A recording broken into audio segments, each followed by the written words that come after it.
जय माता दी आप सभी को। आई होप आप सभी बहुत अच्छे होंगे।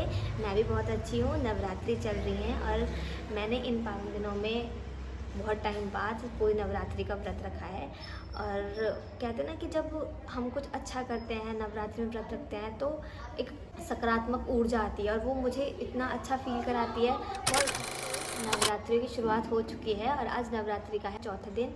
और जो नवरात्रि के 9 दिन होते हैं, उनके 9 स्वरूपों में एक जो स्वरूप होता है वो माँ शैलपुत्री का होता है। वो सबसे पहला उनका रूप माना जाता है। माता दी सभी को। तो मैं काफ़ी दिन से वीडियोस नहीं डाल पाई क्योंकि मेरे फ़ोन का स्टोरेज पूरा फुल हो चुका था। हाँ, मुझे पता है कि नवरात्रि चल रहे हैं और मैंने काफ़ी सोचा था कि हाँ, मैं कैसे पूजा करती हूँ, क्या क्या करती हूँ, पूजा में क्या क्या खाते हैं नवरात्रि में, मैं आपको सब दिखाती। पर स्टोरेज फुल हो चुका था मेरा फ़ोन का, जिसकी वजह से मैं नहीं कर पाई। और अब मेरे पास डालने के लिए कुछ है भी नहीं कि मैं डालूँ भी क्या। तो मैं आपको बताऊंगी कि नवरात्रि में कौन कौन से दिन हमारे कौन से देवियों के होते हैं और क्यों मनाए जाते हैं और कैसे मनाए जाते हैं। तो मैं शुरुआत करती हूँ। जो हमारी जो नवरात्रि में जो सबसे पहला दिन होता है वो होता है माँ शैलपुत्री का। माँ शैलपुत्री जो थी वो थी हिमालय की पुत्री। शैलपुत्री 9 रूपों में सर्वप्रथम उनका रूप माना जाता है शैलपुत्री का। ये ही नव दुर्गाओं में सबसे पहली दुर्गा यही होती है। क्योंकि शैलपुत्री जो है वो पर्वतराज हिमालय की पुत्री थी, जिनकी वजह से उनका नाम शैलपुत्री रखा गया। क्योंकि शैल का मतलब होता है पहाड़ या हिमालय, जिसकी वजह से उनको बोला जाता है शैलपुत्री, हिमालय की पुत्री।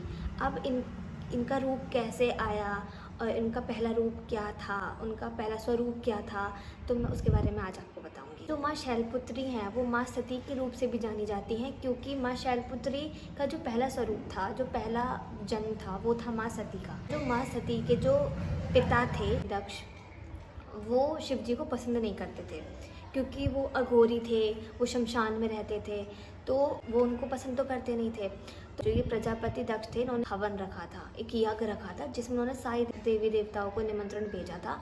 लेकिन अपने दामाद भोले बाबा को, मतलब शिव शंकर को, उन्होंने आमंत्रण नहीं भेजा ताकि उनको वो नीचा दिखा सकें। लेकिन जब ये बात पता पड़ी माँ सती को कि उनके पिता के यहाँ, उनके मायके में, उनके घर में यज्ञ है और उनको बुलाया नहीं है, तो वो व्याकुल सी हो गई कि नहीं, मुझे तो जाना है। उन्होंने शंकर से भी कहा कि मुझे वहाँ जाना है। उन्होंने मना किया कि नहीं, अगर हमारे पास निमंत्रण नहीं आया है तो हमें वहाँ नहीं जाना चाहिए, अच्छा नहीं होता है।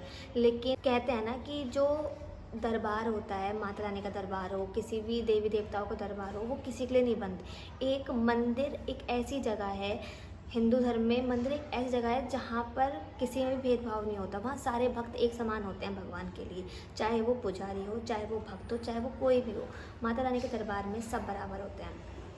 तो उनको ये था कि वो तो मेरा ही घर है, कोई बात नहीं, मेरे पिता ने मुझे निमंत्रण नहीं भेजा तो मैं जाऊँगी, क्योंकि इन चीज़ों में निमंत्रण की कोई आवश्यकता नहीं होती है, मैं जाऊंगी। और वो गई वहाँ पर। जब वो वहाँ गई तो उनके पिता दक्ष ने उनका बिल्कुल भी आदर भाव नहीं करा, बिल्कुल भी सम्मान नहीं दिया।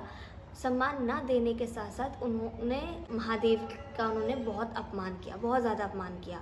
और एक पत्नी जो होती है, एक औरत जो होती है, वो अपना अपमान सहन कर लेगी, सबका अपमान सहन कर लेगी, लेकिन जहाँ उसके पति का सम्मान नहीं हो रहा है और अपमान करे जा रहे हैं, वो चीज़ कभी भी बर्दाश्त नहीं करेगी। वो चाहे आप आज देख लो, चाहे सती प्रथा में देख लेना, चाहे आने वाले टाइम पे एक पत्नी अपने पति का सम्मान नहीं होता, वो औरत वहाँ जाती ही नहीं है, कहीं नहीं जाती, चाहे वो उसका मायका हो, चाहे वो उसके पिता हो, चाहे कोई भी करे।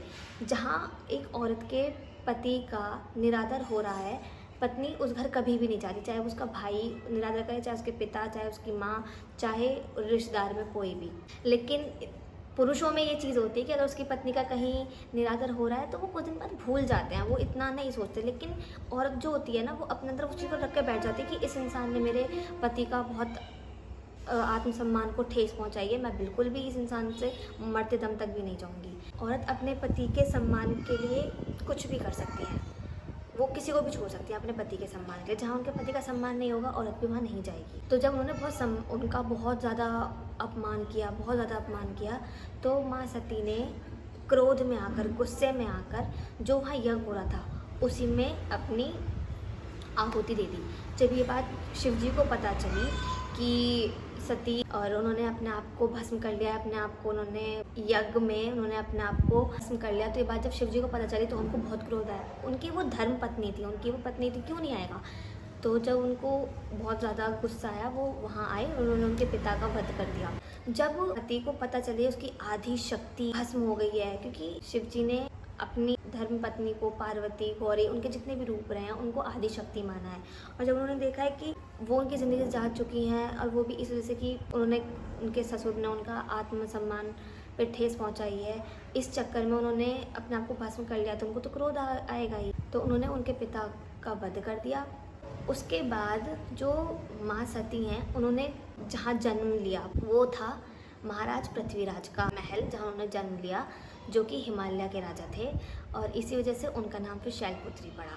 उन्होंने बहुत कठोर तपस्या करी माँ शैलपुत्री ने। उस टाइम पे तो वो शैलपुत्री थी, आज हम उनको माँ शैलपुत्री बोलते हैं, क्योंकि आज वो एक भगवान के रूप में पूजी जाती हैं। उन्होंने इतनी घोर तपस्या करी, इतनी कठोर तपस्या करी, और शिव जी को अपने पति स्वरूप उन्होंने स्वीकार किया। तो यही इसकी कहानी है कि माँ शैलपुत्री जो थी, उन्होंने कठोर तपस्या करके शिव जी को पाने की कठोर तपस्या करी उन्होंने।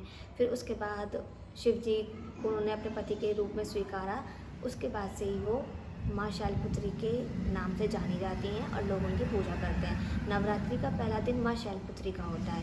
दूसरी देवी के बारे में मैं आपको कल बताऊँगी। जय माता दी आप सभी को।